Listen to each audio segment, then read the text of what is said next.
So, good afternoon, everybody. I'm Rachel Stevens, Chair of the Institute of Hospitality Sussex branch, and welcome to today's event entitled Simple Steps Lead to Great Success, a 1-hour careers development workshop with presenter Tom Finn from Edwards and Finn. So for those of you who are joining us for the first time, the Institute of Hospitality is the industry's professional body for managers and aspiring managers in the hospitality, leisure and tourism industry worldwide. We're here to support you throughout your careers with access to webinars and workshops like the one we are providing you with today, online CPD and educational tools, networking events, competitions and awards, to name just a few benefits. For those of you who are graduating this year, we've got a fantastic offer on to become an associate member for just £25. And if you're not graduating this year and are already working in the industry, we've got a special offer to become a member for just £99 up to the end of 2021. We're here to support you throughout your careers, and we do hope you find today's event useful. We're delighted to be joined by Tom. You'll see at the bottom of your screens, or it might be at the top, a Q&A option. So Tom will endeavour to answer any questions you may have during the call, but he'll also be providing you with his contact details at the end of the session, should he not have enough time to cover them all. So without further ado, I shall pass you over to Tom.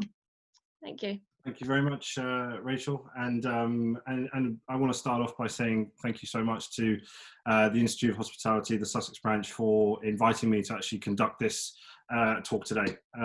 It's something that I'm incredibly passionate about, and that's actually why I contacted Rachel when I first saw one of the posts that she put up on LinkedIn. So thank you very much to everybody that has actually logged in today and is sort of joining us for this workshop. Just to give you guys a bit of background about me before I get going, I am a director of a specialist revenue management recruitment firm by the name of Edwards and Finn, as you'll see on the screen. One of the things that I've been hugely passionate about is the development of the future hospitality leaders in my sector, more specifically commercial leaders with regards to revenue management and commercial analytics. But what I was basically responsible for was actually guest lecturing, and I still guest lecture at 3 of the top universities in the world, doing very similar workshops to this, but also talks on certain career paths within revenue management. Now, with regards to the workshop that we're going to be going through today, as I said to Rachel just before we got started, is I have not changed anything about this. I have not sort of taken anything out in terms of any of the core parts of it. It's very much just a condensed version of a 2-day course that I provide to my university clients. So I really hope that you guys take something from it today. I hope that through the process of going through all these, as I said, very simple steps, it'll give you the best opportunity possible to get your desired job, not just a job in hospitality, but your desired first job, because that's what I'm all about. So let's get started, I suppose. So where we're going to start with is actually finding the right job. Okay.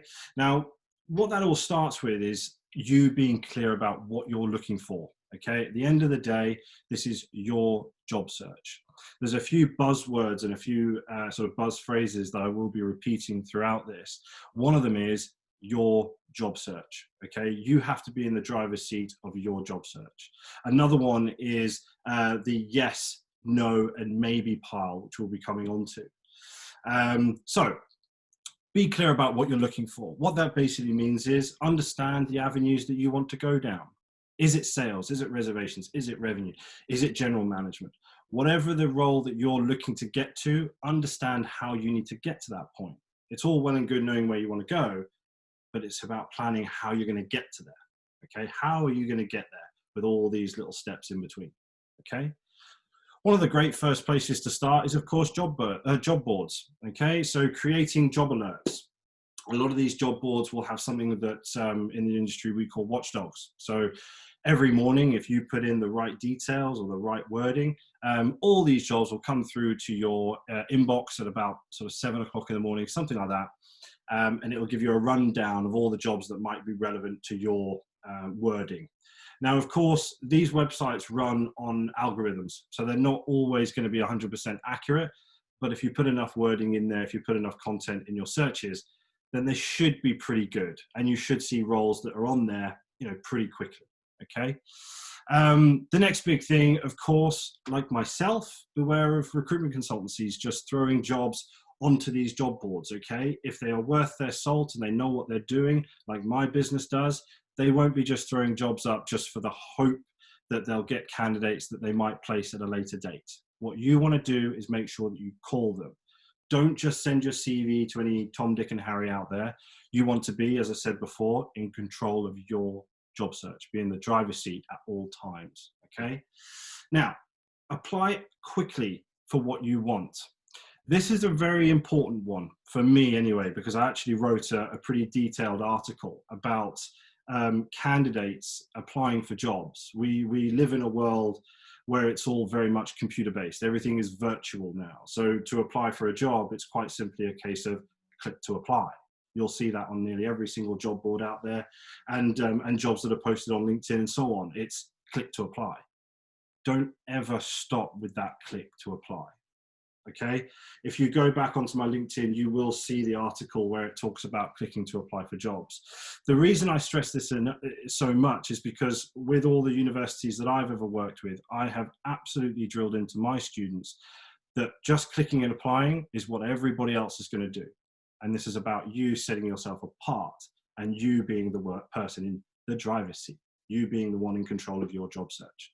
So what can we do instead of just clicking to apply? My argument would be, if you see a job that looks great and you love the sound of it, give the company a call. There's some really simple steps that people can take to apply for a job without just clicking to apply. You can give them a call. You talk to the HR guys, or you talk maybe even to the line manager, and you get your point across. Don't get me wrong. You might just be the person in their office that is just that person that called. Oh, yes, they called that one time, but they sent us their CV. They seemed pretty bright, okay? These are the types of things that you want, because in a week's time, after you've sent your CV to them, you could say, hi, I called last week. Hi, do you remember me? We spoke very briefly. It's these sort of things that will set you apart from the rest. It will set you above. You'll go straight from the maybe pile to the yes pile, or you'll come out of the no pile into the maybe pile. It's just giving yourself that little bit of a boost over everything else. So don't ever stop with that click and apply. Don't ever let your job search be quantified in its success by the amount of jobs you clicked on. It should be about choosing 5 to 10 of the jobs that you clicked. Maybe you applied for 50 jobs that day, but choose 5 at the very least and just call them. The 5 top jobs that you want, call them. I promise you it'll make a huge difference. In fact, just to give you a bit of a story, actually, thinking off the cuff here, one of my students at the University of Lyon, I lecture at the Roehampton sort of campus, and one of my students said, okay, well, what if I don't feel comfortable with that, or what if I'm seeming too pushy?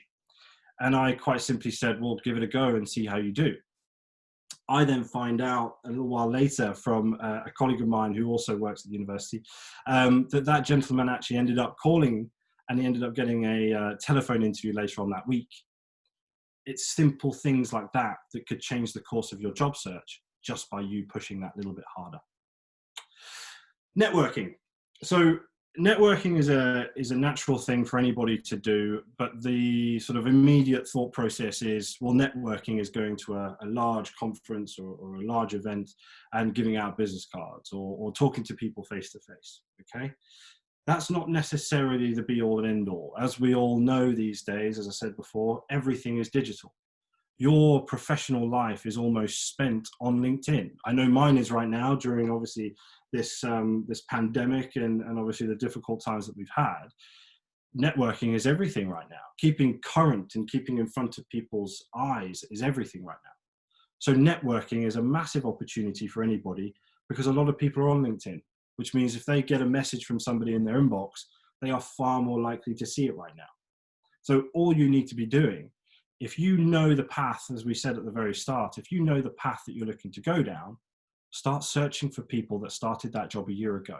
Maybe they graduated a year ago and they've gone into the job that you would love. Start adding those people on LinkedIn. Talk to them. Say, how did you get into this job? How did you manage it? What did you do? What was the trick, the secret sauce? How did you manage to do it? Okay. It could be networking with your lecturers. It could be networking with people within your university or your education side of it. Or it could be networking with contacts that you've built and that you respect, as it said on the slide there, in your workplace environment. All these people are fantastic connections to have and to use and utilize for networking purposes, because everything is networking now. You connect with someone on LinkedIn, you're immediately in that environment to start networking. Now, don't get me wrong. There will be stages where you might get a little bit disheartened. You know, you might send 10 messages in one day and you don't get a response. Other days you might send 5 messages and you get 2 or 3 responses. But once you get that response, you're then able to build a relationship and build a conversation with somebody. Networking it never stops with just connecting with somebody, ever.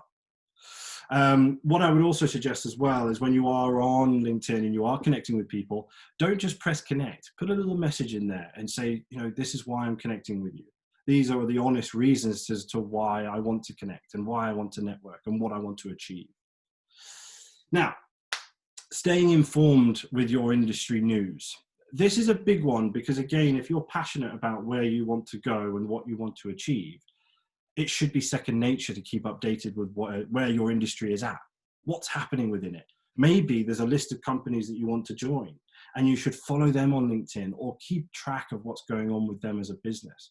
Maybe what's going on with them during this COVID period. All these things are ways for you to be informed and understand how your industry works. It's how your job role might progress. It's how you see other people's careers progressing and how you see the business as a whole doing in terms of developing its people or growing its portfolio or its general offering. It's all these things that you need to stay up to date with if you want to be that professional. Let me put it like this. If I was just a recruitment consultant, I wouldn't be doing talks like this. I would be focusing, as I said to Rachel before this call today, I'd be focusing on getting my candidates into interviews and getting feedback and getting these jobs filled as soon as possible. I wouldn't be lecturing at universities or talking to you guys today. I would just be doing my job. But if I want to be an industry professional and develop in my career from a personal basis, I need to build credibility in environments like this. And that's exactly what you guys need to do. Stay informed, ask questions. So if we move on then, so recruiters, who are the right people to approach? What are their client bases? This is a big one really, because if you're going to be contacting recruiters and people that are going to be your middleman, your person that is going to be negotiating on your behalf and they're dealing with the right types of clients. You don't want to be going into hospitality, but you're talking to a construction recruiter. You don't want to be going into an area of asset management, but you're dealing with somebody in finance management, okay? You want to be conscious about what types of clients they're dealing with. And go onto their website, look at the About Us, what do they prefer, what do they specialize in? But also, have they got testimonials? Do they have a good reputation in the market that they're in? It's about you having somebody that's going to be representing you, and that is a huge deal for anybody. So be conscious about who you're getting in touch with. Forge relationships with recruiters and stay in touch. I would argue that it's the recruiter's responsibility to stay in touch with you, to be quite honest, but on a lot of occasions that might not be the case. So you need to be able to forge a strong relationship with your recruiter, the person that is in the know and in that room and on that call on your behalf, because you're not in contact with the client directly. So you need to forge a very strong relationship with that person, so they understand exactly who you are, what your values are, and what you're looking for ultimately. Because again, they're the ones that are going to be getting you to that point. Be conscious of how many you're registering with. Now, this is something that a lot of people might think, well, I need to register with as many as possible, because if I don't, how will I get a job as soon as possible? That's not necessarily the case, okay? The more you register with, the more chance you've got of your CV accidentally being sent to the wrong client or accidentally being sent to the right client, but it's already been sent by somebody else. These things do happen, and it's one of these situations where the focus will be back on you and how organized and how disciplined are you with your job search. How much are you in the driver's seat, and how in control are you? Because at the end of the day, it's you that's looking for the job. The recruitment consultant and the agencies, they'll have 6, 7, 8, 20, 30 other candidates that they're trying to place. It's you that is the most important in your job search. So make sure that you're conscious about registering with a certain amount, but be controlled in the way you're doing it. Don't just go out, as I said before, to every Tom, Dick and Harry and say, just get me a job. I really want a job and I need as much help as possible. And then you find out at the end of the month that you've registered with 20 different agencies and you're struggling to keep track of who's who. That's not the situation that you want to be in. Research. So this is very much similar to the understanding your industry and making sure that you're staying up to date. Base salary is a huge one because you want to understand where your expectations lie. Okay, I've dealt with a lot of students coming out of very prestigious institutes that immediately want that top end salary, and then they start realizing when they go into these workplace environments that that might actually not be the salary that I'm going to get, and their expectation then plummets. But if they do a bit of research, they go onto job boards, they go onto LinkedIn, and they start to find out from looking at these jobs, usually they've got a salary in there. Take a look at those. There's also salary surveys out there, great pieces of information that have loads of data on there that will give you an idea of where in your region and how best to work that. It's about you doing your own research. Total package, so base salary. I know when you first go into your job, it seems to be everything. You know, base salary, I need to get to a certain level. But what I'd say is that a really good benefits package or a wider package to that is incredibly important. Holidays. It could be, if you have children, it could be childcare vouchers. It could be loads of different things. It could be a season ticket into London, whatever it might be. You need to get a full understanding of what the packages are with these businesses, not just the base salary. Companies you want to work for. Now, I alluded to this on the last slide with regards to understanding the types of businesses that you want to apply for. Maybe picking 5 of your top businesses that you want to call rather than just clicking and applying like everybody else. So understanding the businesses that you really love. Is it the culture? Is it the challenge that they might offer? Is it the fact that they're an international business and hopefully at some point you might be able to work overseas? Development opportunities. Again, if you're somebody that is very driven and motivated to succeed and getting where they want to be, and as we said before, trying to figure out how we get from here to here and using all these little steps, development opportunities is where that's going to happen.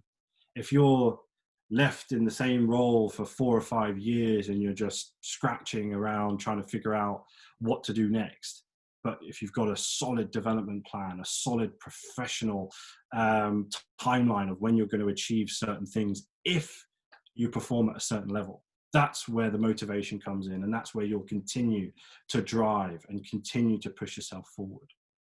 Other factors with regards to any job search is going to be the commute. A lot of people that I've spoken to at the more senior end have always talked about, I'm past the days of traveling 2 hours a day to and from. I can't do that anymore. I've got a family. I've got children. I've got to balance my work-life balance. Commute could be everything. It could be the best job in the world, but you don't want to commute 3 hours. So you need to look at that, whether that's from a driving perspective or public transport. How many trains does it really take to get to this place? It's about doing your research and understanding where these guys are located. So moving on to your CV, and as it says there, your key selling tool, okay?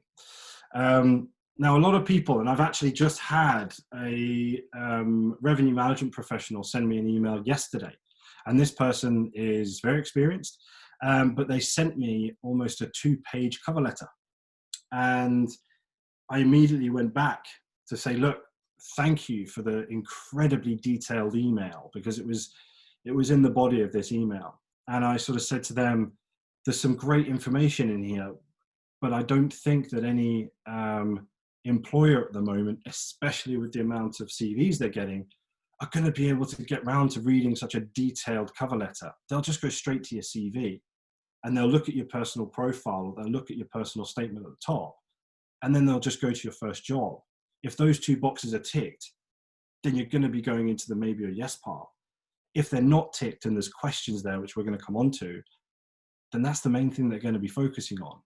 The cover letter is very much something of our, archaic practices. Yes, there are some professional firms out there that will ask specifically for a cover letter, but in hospitality, I can't remember the last time I've ever had a client ask, can we make sure we have a cover letter with these applications? A tailored note to accompany your CV will do. Something in the body of an email, short, sweet, to the point, just saying effectively who you are, what your experience is, and what you're looking to achieve. That's what your cover letter is all about. It doesn't need to be 2 to 3 pages long. It just needs to say who you are, what you've done, and where you want to go. You're trying to stand out from the rest, okay? And that's something that we're going to be focusing on. And as I said before, it's going from that maybe and no pile straight into the yes pile. You want to differentiate yourself. You want to boost yourself, like I said about making those calls instead of just applying now and hoping for the best. You want to be in charge of your job search. You want to be in control. So, trying to stand out from the rest. The purpose is to get, as I said, from the maybe or the no pile through to the yes pile straight away. You want to answer any questions that this potential employer might have within the second. So, the CV, the purpose of a CV. Every time I ever do a workshop, I've always started with an activity, but also a question. What is your CV? What is it there to do? 9 times out of 10, it'll always be the answer of, to get me a job. My CV is there to get me that job. Nope. Your CV is there to get your foot in the door and get you that interview. The CV is there to be your voice. Okay? It is there to tell the story. Okay? So highlight your strengths. This is about making sure that, as I said before, every question that recruiter or that employer or potential employer might have. Okay? The main questions are they right for the job because of their skill set? Are they in the right location? And are they in the right price range? Those are the 3 main questions that any employer will ask themselves. If those 3 questions are answered, we're in a good spot. We're in a good place. With regards to the CV, it needs to be easily readable, easily digestible, clear, concise, to the point, well structured. Okay.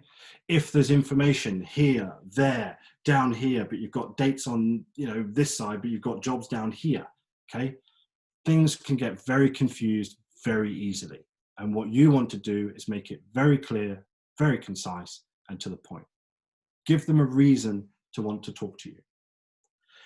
This all starts with your summary or your personal profile, or some people might just call it profile or objective, whatever it might be. You'll see on this slide that you'll see about sort of 4 to 5 lines. That's what you want to be aiming for, 4 to 5 lines long, to give a bit of an idea, as I said before, of who you are, what you've done, and where you want to be. Really simple stuff, but it's something that people start to put 6, 7, 8, 10 lines long, and it's just needless because nobody's going to be able to read that. The immediate eye, as soon as you look at a CV, if it looks complicated, you immediately think, ugh. And especially when you've got 30, 40, 50 CVs to go through that day. No HR manager or line manager is going to want to do that. And you're potentially putting yourself straight into the maybe pile just by format. And that's the worst thing ever. If you get put into a maybe pile just due to format, you've lost. You don't want to do that. What you'll see after that is you'll see highlights, or some people might call them skills or key skills. These could be things like, communication skills, or able to work in a team, or all these sort of things. What these skills are is to tell the potential employer, this is what I've done. These are the things I'm good at. This is what I've got experience in. Experience. So experience needs to come in the form of a very clear job title, who it was with, dates, and bullet points. You have your information in bullet points because it's easier to digest. From the eye, straight away, I can see that these are going to be little bite-sized pieces of information that I can just take, okay? I don't need to go through a paragraph of information. What's crazy is you might have the exact same information, but it's in a paragraph form, and it will seem arduous. It will seem like something that is just more difficult than it's worth. Whereas bullet points take that question straight out the window. It's there, it's ready to be read, it's easily digestible in bite-sized pieces. Education. Now, sometimes you'll see education at the top of the CV, and sometimes you'll see it at the bottom. With my students, I will always say that your education goes to the top because you're at the start of your career and a large proportion of your time has been spent within education. And university graduates, that's a brilliant achievement to have. These are something that you've worked incredibly hard for and something that should be celebrated and something that is celebrated and recognized. So put them at the top. If you're a more well-seasoned and sort of somebody that's got years of experience under their belt, education can probably go to the bottom because the most important thing with their CV is what their experience is because they're already in that environment. But from a student's point of view or a graduate's point of view, education should be right at the top underneath your summary or underneath your profile. That is my opinion, but it's something that has worked. It's a tried and tested thing, and it's bloody worked. So your strong objective, your summary, your profile, whatever you want to call it, okay? This should be the first section on your CV, as I said, because this is the first thing that any interviewer is going to see. But it's also the only statement that can be made in the present. Everything else is in the past, okay? This is your opportunity to tell whoever's reading your CV exactly who you are, what I've done, and what I want to achieve, okay? This is your time to be bold. This is your time to sell yourself. This isn't the time to be the quiet one at the back of the class and hope for the best. This is the time where you can pull them by the ears and say, read my CV because it's going to be better than the other 10 that you're about to read. This is your statement, and you need to make sure that it is clear, concise, and to the point. And as I said before, who I am, what I've done, and where I want to go. Simple as that.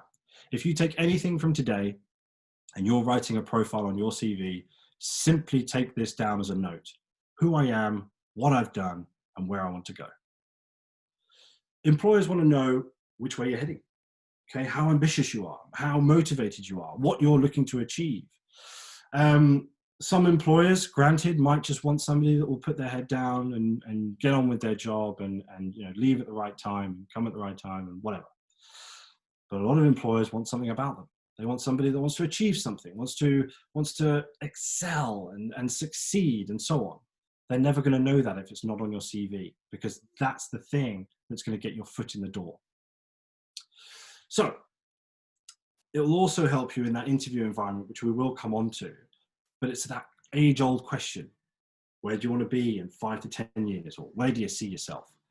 That is a question that unless you're prepared or unless you know where you want to go and how you're going to achieve it, it can seem very vague and it can seem very wishy-washy, which is not what you want in an interview environment. So, history, work experience, all that sort of stuff. As I said, when we were looking at the CV, we're looking at company name, we're looking at location, we're looking at job title, dates. We want to make sure that the dates are accurate. We're not saying we're there when we're not actually there. Or we don't want to be saying that we've, got a gap on there when in fact there was never a gap. It was just a typo. Dates are incredibly important, just like all the other information, to be quite honest with you, with regards to the company name. Now, achievements. Achievements are actually something that a lot of people miss off their CV. They think that people just want their responsibilities, what I've done day in, day out, what my tasks were, what I was tasked with doing, what my responsibilities were. Your achievements are the things that tell the employer they didn't just do their job. They achieved something. They took something from it. They had some experiences. And due to those experiences, whether they be good or bad, they'll take those into my business, the things that they have learned. If you don't put them on your CV, what have you learned? You've done the day in, day out duties, but what have you actually taken from that opportunity? Now, it could be something incredibly small. I remember doing a mock interview after this, after a 2-day workshop that I did with one of my students. And they gave me a story that was very much a made-up story. And after asking a few open questions and a few probing questions from myself, I found out that it was, in fact, a fabricated story. It wasn't a real situation. And he simply said to me, I wasn't sure on what I should say. I didn't know what to come up with. And I said to him, give me an example of what you've done in your experience that was difficult. Tell me something you had to overcome in your job. And you could see him sort of ticking it over in his head. He wasn't quite sure on what to say. And he ended up telling me about a scenario where they were doing an opening of a restaurant. And it was opening night, and there was a rack for coats. And they were supposed to have tickets for these coats, but the tickets weren't there. And he had a couple of hours to get it sorted because it was going to be absolute mayhem of whose coat it was and who's there and this, that, and the other. And he ended up getting these tickets sorted. He got them printed. He got them labeled. He got them brought back to the restaurant in time. And the night ended up going without a hitch. And I said to him that was immediately more believable because it was true. Your achievements, no matter how small, are still achievements. They are relative to your experience, relative to your career. Just because they might not seem, important or high profile enough for somebody that's experienced in their career, that does not make them any less important. It just makes them relative to you. Now, education, diplomas, awards received, and so on. What I would say again with regards to education, if you're more seasoned in your career, if you're somebody that has a lot of years under their belt and they've worked in the industry for a long period of time, if you've got your degree on there, then great, but then high school becomes a lot less important, and whoever still puts anything from primary school, I think is absolutely ludicrous. But anything with regards to university, get it on there. Anything in terms of current development sort of certificates, then get them on there because they're massively relevant to you. Languages, huge. I had a very experienced person just this week who I found out just from asking a couple of questions, was able to speak 3 different languages, fluent, and they didn't put them on their CV. I had no idea why. I asked them and they said they didn't really think about it, which means they've probably never put those languages on their CV. But if you are able to speak a language to a good degree in terms of a professional environment, get it on there. If you're learning one, get it on there. Languages are huge. They will open so many doors. I wish I was able to speak more languages, if I'm honest. So the basics. Okay, so the basics are where we can really pinpoint where we're at in terms of the CV and ticking things off. So 12-point font. Now that can be relative to obviously your document. It could be all 10, it could be 11, whatever you want it to be. What my point is, it has to be the same, okay? I know a lot of people might copy and paste things off their LinkedIn or copy and paste things off other documents and put them onto this document and so on. And what you might forget is to highlight everything and change the font. Make sure it's all the same size. You don't want 14 in one place, 11 in another, and 10 in another. It looks messy and unprofessional. White paper, black font. This is something that I see quite a lot with the, I suppose, younger audience where they like to put different colors on there. It's just not needed. It's an embellishment that will take away from the content itself when it doesn't need to. Your experience, your jobs, your statement, your education, your key skills will do all the talking. Whether you use pink, red, blue writing will not get you that interview. It will be the content on your CV. So don't stray away from that and don't embellish it for no reason. Lots of space, okay? No overcrowding. There's this myth that you need to keep a CV to a page or 2 pages. I've seen CVs that have been up to 7 pages, and I'm not recommending that anybody does that, but don't overcrowd your CV. Don't try and shove everything in together with hardly any space in between, because it gives an essence of being quite desperate, okay? It gives an essence of they're trying to shove a load of information in the same place, and it looks unsightly. Again, if we're looking at it as a whole document, if I see things that are really busy, I immediately think this is going to be a difficult one, okay? But if something is arranged and formatted in a way with plenty of space, gaps in between, gives me time effectively to breathe in a way. Use of bullet points. We said this earlier. Use of bullet points is one of the biggest weapons in your arsenal when writing a CV. because they will change the way that anybody reads your CV.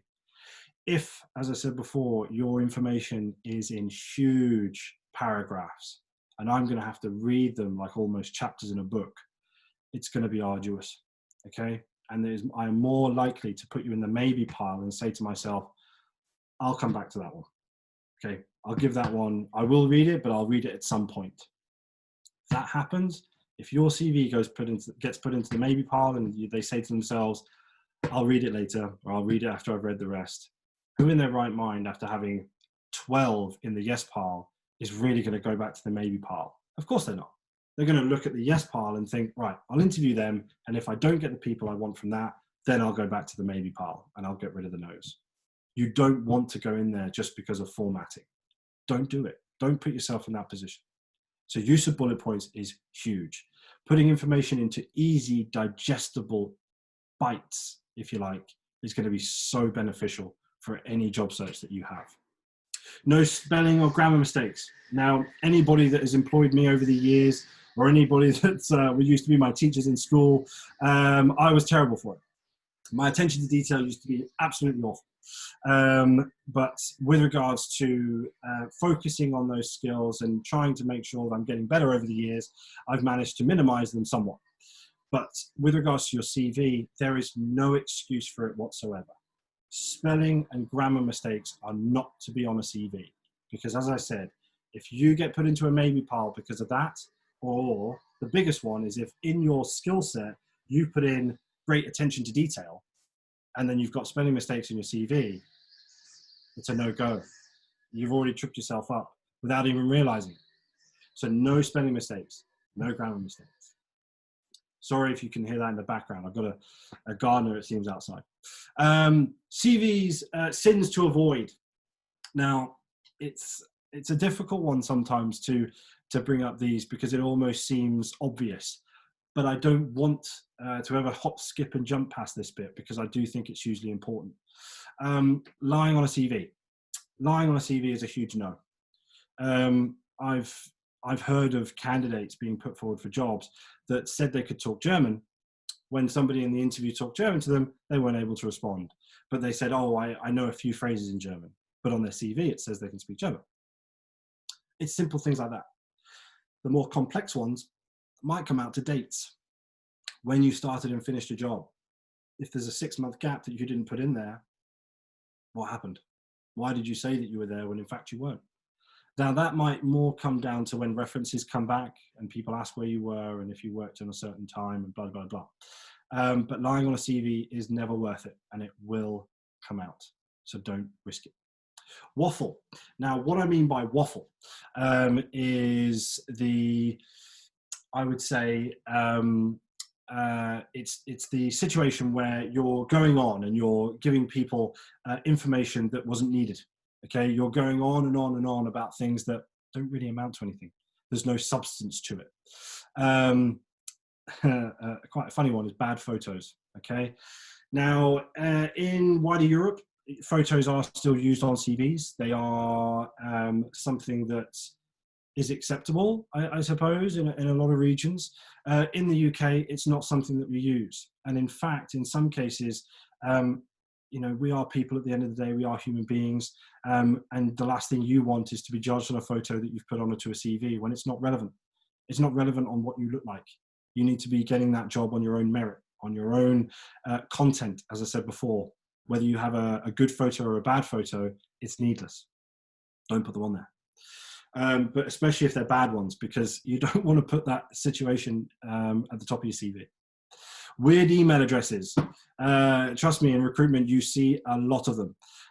But you want to make sure that your CV has a professional standard, if you like, email. Now, that could just be your full name @gmail.com, or it could be, your full name with a number in it, or whatever it might be. But don't leave the email address on there that you had when you were 13 or 14 years old, okay? Get away from that. You're in this professional environment now. The other thing I'd say as well, with regards to email addresses, a lot of my students from my universities actually still put their university email address on there. What I would say to you is, either way, when you graduate, that email address will then become obsolete. Okay, you won't be able to use it after a certain period of time, or at least with the universities that I deal with. You also don't want to continue to be associated with the university side of it. You want to be seen as a professional. You want to be seen as somebody who's applying for a job, and therefore, this is my email address. Very simple, very straightforward, very professional. As we said before, strange fonts. Now, strange fonts will be the, I don't know what they're called, but the squiggly writing that sometimes can be hard to read, or it could be the headers of your CV that have a great, fantastic font on there that you seem to love. But again, they just don't need to be there. It's an embellishment that just isn't needed. Focus on the content and less of the embellishments. Now, at the bottom, I go on to say unusual embellishments. Now, these could be wild and wonderful borders or shapes in the CV, or it could be, you know, all these sort of artistic flares that, again, just don't need to be there.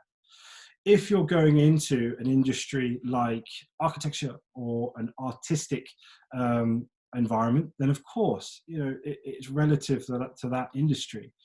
But in ours, white paper, black background, standard font, all the same size, will do every bit of good for you.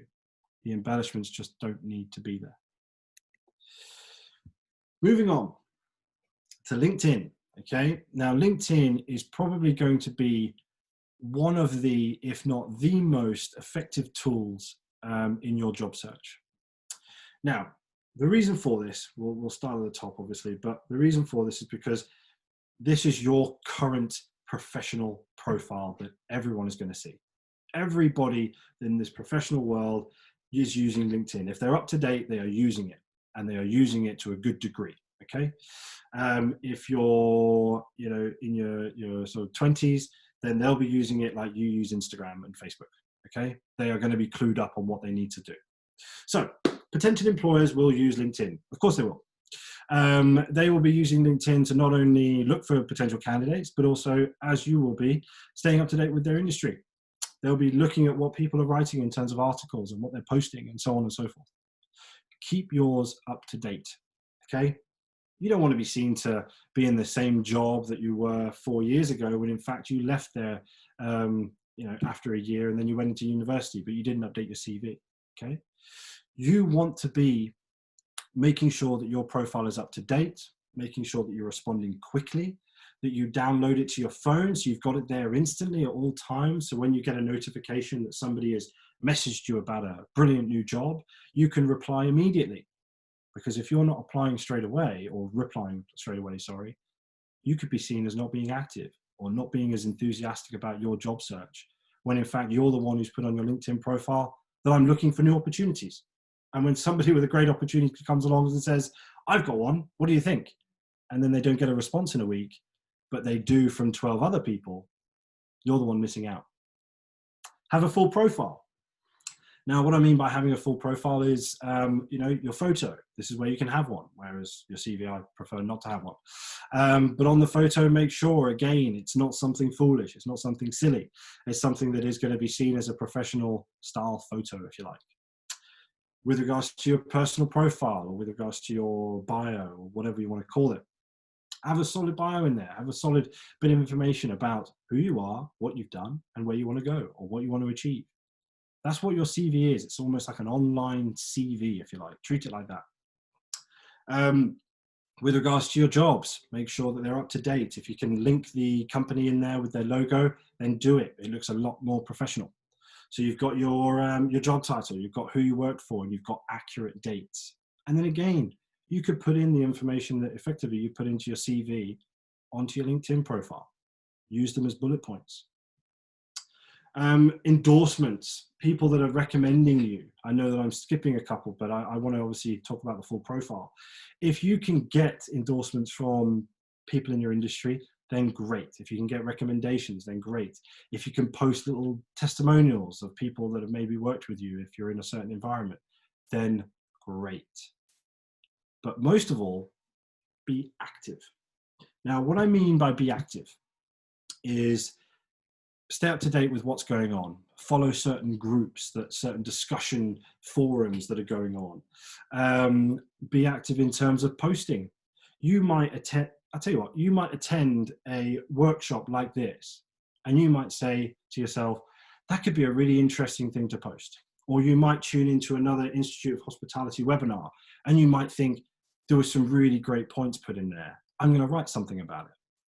And then you tag the Institute of Hospitality. And I'm sure Rachel, who's still on the call, will of course say, wow, they've just posted something great about us. We're going to share it. We're going to post something back, or we're going to comment. And all of a sudden, everybody in their connections then sees it. It's about you being active in terms of your job search, but also your own professional, I suppose, circles. You want to be seen as somebody that's adding value, adding information. You don't want to just be continuously reposting what other people are saying. You want to be heard, you want your own voice, and you want to be somebody that's delivering something. So do you come across the way you want to? Again, LinkedIn is something that is almost an afterthought for a lot of people. Again, maybe just coming out of university, because it's not their go-to social media. Again, maybe Instagram or Facebook is your go-to at the moment. It's the thing that you wake up and you go straight on. I get that. Everybody scrolls through. But if you try and make sure that your LinkedIn is the second one that you jump on, and you make sure that you're looking at the groups that are talking about certain things, and you're liking certain aspects of what people are saying, or you even drop a comment in there, you'll then start to be seen as somebody that's active. You'll then start to come across the way you may want to be seen. So that all comes back to having the profile which is full, you being active, but you being proactive in what you're doing as well. So what can you do to improve it? If you look at your LinkedIn profile at the moment, could your profile picture be better? Could the information on your profile, could that be a bit more detailed, or could it have a bit more of a structure to it, rather than just the bog standard information that you've had on there for the last 2 years? Could that be addressed? I did mine very recently. You know, I'm not perfect in the ways of social media, but I basically took a look at my profile and thought I can make that a bit better. And I just added some very punchy points about my key achievements. That could be something that you could do.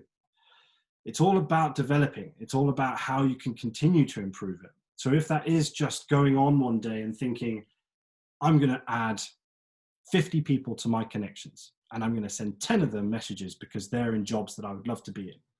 If that's a way of improving your LinkedIn profile, then do it. It's all about how you can improve it, how you can stay in the driver's seat of your job search. Interview preparation now. So interview preparation is something that you guys will be doing. Okay, if you're fortunate enough to, after sending your CV and giving them a call and not just clicking apply now, if you're fortunate enough to be able to get into that interview environment, you will not be the only person that's preparing. Okay, we're going to come on to that. But your preparation, so there's the famous quote there, by failing to prepare, you are preparing to fail. So where can we start our preparation? Where can we go? Company website. The immediate one, again, this is where I usually have people putting their hands up, but company website, about us, testimonials. It could be growth of the business, which you look for on Google, or general news on LinkedIn. You could also look at Glassdoor. Glassdoor is a brilliant little tool where you can see sort of ex-employees or current employees. The one thing with Glassdoor, I would say sometimes just treat it with a pinch of salt. A lot of people on Glassdoor might be ex-employees, and 80%, let's say, I'm just sort of spitballing there, but 80% of people, if they've left a job, it might not be for the best reasons. So don't always put all your trust in Glassdoor, okay? But company website is definitely a great way to start. Google, checking the industry news on LinkedIn, and so on, okay? Go on the LinkedIn profile of the interviewer.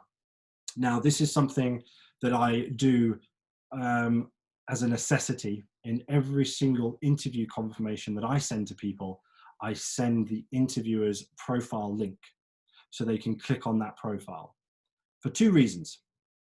The main one is so they can get an idea of who they're seeing, who they're going to be interviewed by, get an idea of their background, potentially some conversation points that could come up in the interview. The other reason is when that person clicks on that interviewer's profile, it will ping up on that interviewer's page and it will tell them this person's just viewed your profile. What does that say to the interviewer? Rhetorical question.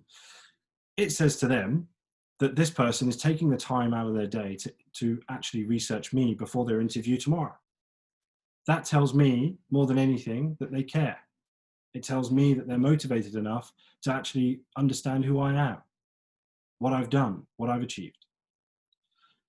If you have, and I have had this, I promise you, if you have a range of candidates that are going for an interview and 3 of them have clicked on the interview's profile and 2 of them haven't, that interviewer will immediately think, well, those 3 seem to be a bit more committed than those 2.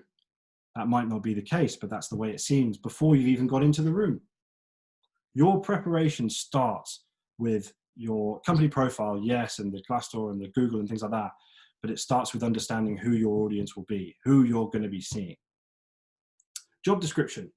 The job description is one of the best free pieces of information that any potential employer will give you, because they're giving you all the information in one nice document that you can read over and over and over again before your interview. And that's something I would definitely say that everybody needs to get in the practice of doing. Don't just read your job description once and think, I know it, I've got this handle, I'm sorted. No. Read it again, and read it again. The reason I say that is because it's a little bit of a trick here, but you can then start using word association, okay? You can go into that interview and use some of the words that are on that job description that relate to your job. So you're not lying, but you're just using the words that they used. And they will start picking up on the fact that you've read it, that you understand it, that you're right for this job. Dress code. Now, the dress code is something that I get asked a lot, okay? This is something that people do ask, you know, how do I know what to wear? Because it's a bar company, you know, they're a restaurant, they're pretty casual. Every time I've ever eaten in there, they've looked pretty casual. Or it's a corporate office, okay? They don't really wear ties, but they do wear, you know, shirt and trousers or whatever. What you need to be focused on is understanding what their expectation is. Now, if you're using a recruiter, you simply call your recruiter and you say, if we're talking to me, hi Tom, I've got my interview next week. Can you just find out what the dress code will be and what they would like me to wear? Because I don't want to come underdressed, but I also don't want to come overdressed. I don't want to look foolish.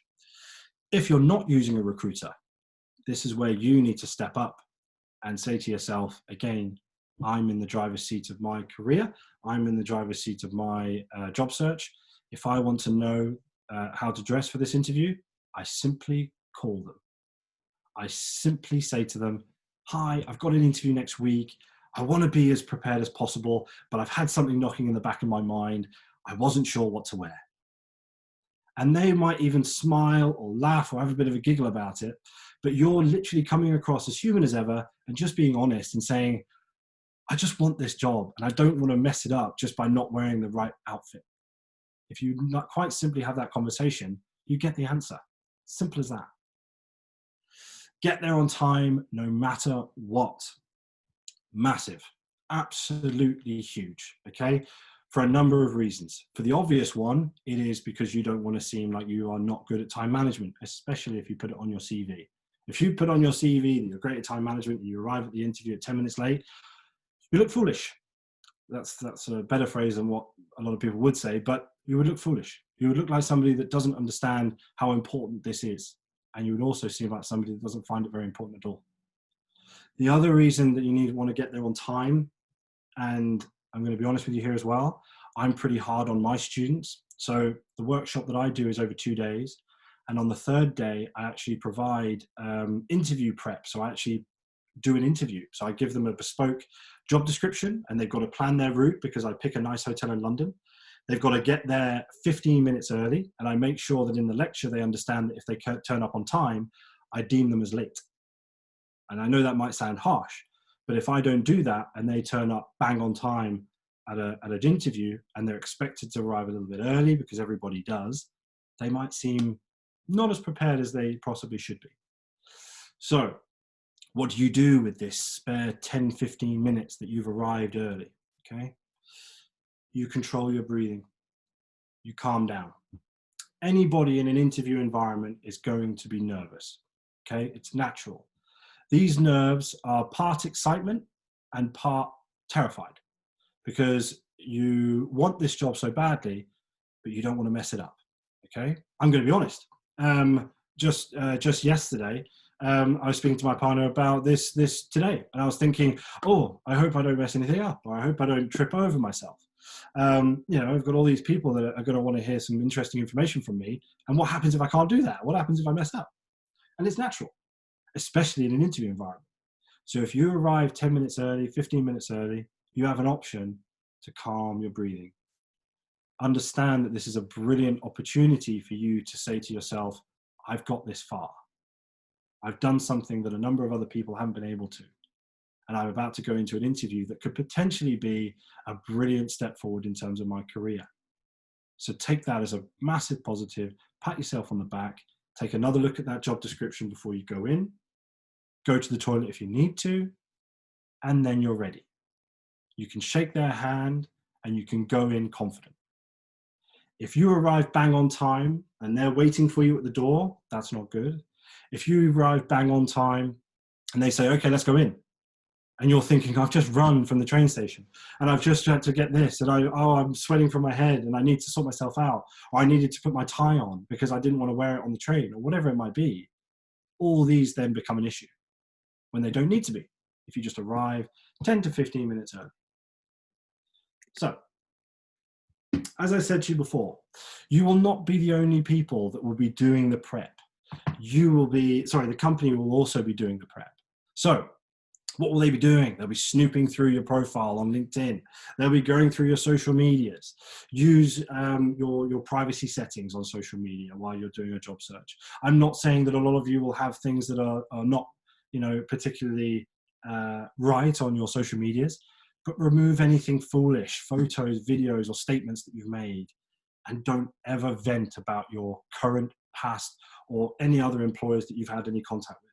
Because as soon as that happens, the immediate suspicion is that you will do the same with them. You don't want to be seen as that person. The process. So the employer will give you an introduction. This is who we are. This is what we do. This is what we're looking for. This is the opportunity. All these types of descriptives. The questions to you will be to investigate your skills and your suitability for the position. And sometimes there might be an assessment of some description, depending on the role. These are all things to try and find out if you're right for the job. One of the big things they may use is competency or scenario-based questions. These are the types of questions where you'll use open answers, such as what, where, how, why, and when. Okay, these are things that will open you up, and at the same time, you'll be wanting to ask those questions at the end of your interview, because you'll want to find out things from them that they might not necessarily have put into their interview. What's going on with the business? How have people progressed in this role before? How many people have moved up from analyst to manager in the last 12 months? All these open questions will gain you information that you're going to need. Closure, next steps, end positively. So your closure, again, if you take anything from this workshop and you're in this interview environment, never, ever, ever leave that interview without saying, what are the next steps? When will I receive feedback? If you leave that interview without asking that incredibly important question, you're then left guessing. You leave that room and think, am I supposed to call them tomorrow? Do I email them? Do I call them next week? When do I leave it? If they just simply say, look, we've got 4 other interviews this week, but we'll probably know by Friday. You have every right then to get in contact with your recruiter, or get in contact with them yourself if you're doing it by yourself, and say, hi, I spoke to Julie on Tuesday. I was told that I would hopefully hear back. It's sort of 4 o'clock now, and I really wanted to see if there was any news before the weekend. There is nothing wrong with you doing that, because it says that you're organized and you're in the driver's seat of your job search. Ending positively. So the end has to be very much like the beginning. Now, again, with the workshop that I do with my students and they come for their interviews, I always prep the reception staff. None of my students know this, but the reception staff are the ones that will greet them. And I want to know, and I always get the reception staff at the end of the day to write down who was nice and who smiled and who shook hands and whatever. And it's interesting because I want to make sure that my candidates or my students are greeting everybody with the same respect, same kindness, if you like, from the receptionist or the door person, all the way through to the general manager or the ops manager or the commercial director. They are exactly the same. And they're the people that will be the ones that will tell that general manager, they weren't that nice, or they didn't come across as nice as I thought they would. Always start with a handshake and a smile, and end with a handshake and a smile. Appearance. First impressions count for everything, as I said. So start with the receptionist. Smiles and firm handshakes are always the way to go. You will be nervous. That's okay. Take the controlled breathing method. Take the time to understand where you're at. Have the confidence to take your time. Be prepared to ask for clarification. In your interview, if you don't understand something, simply say, can you clarify? Can you elaborate? Can you give me a bit more information? And don't fidget. Don't fidget. If there's a pen on the table, don't fidget with it. If you've got the hair or in your face or you need to fidget with your fingers, don't, because you're going to distract the attention away from you through to what you're fidgeting with. So don't do it. Thank you very much, guys. I hope that's giving you a bit of insight, I suppose, giving you a bit of information that you might not have thought of. And more importantly, as the workshop says, giving you all these little steps to get you from there to there. Now, what you'll notice at the bottom of this is my website, but also my email address. I haven't done that just as a common courtesy. I do want everybody, if they have CVs that they want me to look at, if they've got questions they want me to answer, obviously after this, in your own time, then please do get in touch. I'd be more than happy to set up a conversation or review CVs, give you my insight, or help with any interview prep that you've got going on at the moment. Because I've been doing it with my universities. I've been doing it with a lot of industry professionals at the moment with things going on, and I would love to help you guys as well. So please feel free to take a note of that, write it down, whatever it might be on the screen now, because I'd be more than happy to continue helping you guys after this. I can see. Yeah, Tom, that was great. Thank you very much. We've got a couple of questions, if you don't mind, just before we finish the call. So we've got one that says, do you think recruiters and interviewers would be interested to know I am an Institute of Hospitality member, and are professional credentials valued? Yes. I think if you're a member of certain groups or institutions, these are things that will tell an employer or potential employer that you're passionate about what you're doing. You're informed, you're in certain circles that will give you insights and give you a boost in a lot of ways. So yes, definitely. And then last one, is there any point in applying for a job for which I don't meet all the requirements, i.e. number of years of experience? Okay, I'm going to say yes, only because and obviously, if they say we need 12 years experience and you've got 1, then that's a completely different story. But if they're saying we need 3 years experience and you've got 2, then I would say apply. But please, guys, don't end with the apply now button. Okay, please call them, because you will have much more success by simply applying and then saying, hi guys, I've applied for your job, but I love the sound of it, and I think I've got some great skills that I can offer. But it doesn't end with just having 1 more year's experience. And I wanted to talk to you and get across why I think I'm right for the job. If you just apply now and you're supposed to have 3 years experience, but you've only got 2, you probably won't get the call that you want, because there'll be loads of other candidates. But if you call them and you put the onus on them to talk to you, I guarantee you'll have a better chance of getting it. So in my experience, definitely ask the question. The worst thing they'll say is no. The best thing that will happen is you might get an interview. Brilliant. Well, thank you very much. Well, hopefully we've got a lot of students and graduates on here today that will move from the maybe a no pile to the yes piles on their interviews. So that's great. I've just got one more coming through. Is it necessary to mention references in your CV? No. In my opinion, sorry, that was a very abrupt answer, but no. If you've got references, they will only ever come up when you are in that offer stage where they need to request references. References, you know, on request that a lot of people do, or if you actually detail references on there, it just takes up real estate on a CV that needs to have the right content on there. If it doesn't need to be there, don't put it there. That's my answer to that. And then is it possible that we can get a copy of the presentation as a PDF, please? Is another one from one. Certainly look at doing that. Yeah, that's no problem at all. Perfect. Is it, so I'll just get them to email you and yeah, definitely. Yeah, perfect. As I said, guys, I know obviously I don't want to overrun everything, but please use the email address. If you want to talk about your job searches, if you've got concerns about the industry at the moment, I'm talking to clients every single day. Okay, and if you want to talk to somebody and get some insight, or you just want to get somebody to look at your CV that's looking at CVs day in, day out, just send them to me and I'll do what I can. I am very busy, but I will always come back to people. I'm never going to leave somebody high and dry. I will always answer any questions I can. Great, Tom, thanks very much, and thanks everyone for attending, and have a great rest of the day. Thank you, guys. Thank you. Bye-bye.